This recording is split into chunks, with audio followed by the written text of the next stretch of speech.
Le jour où Lamine Yamal a défilé les ayants, c'était un dimanche incandescent le 26 octobre 2025 au stade Santiago Bernabéu.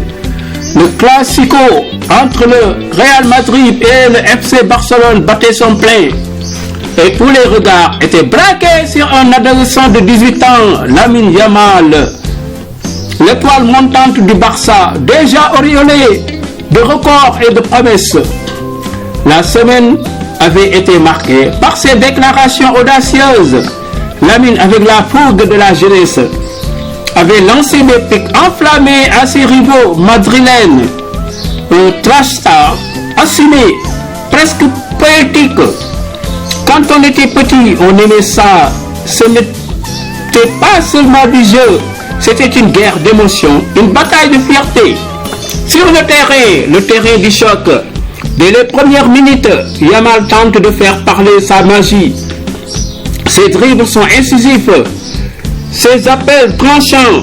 Mais le Real Madrid, piqué au vif, resserre les taux. Vinicius est insupportable. Selon certains commentateurs, et Yamal lui, peine à trouver son rythme.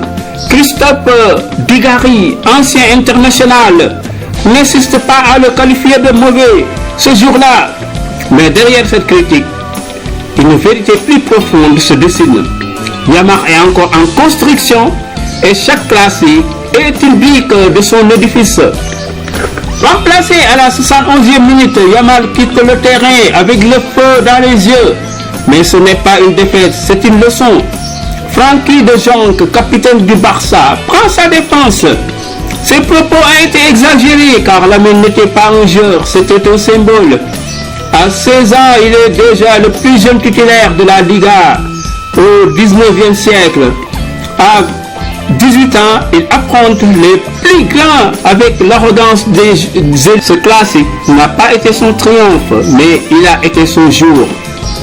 Celui-là a appris que le football, c'est aussi une guerre des nerfs, une danse entre lumière et ombre. C'est dans cette fresque en mouvement, Lamine Yamal continue de peindre son destin.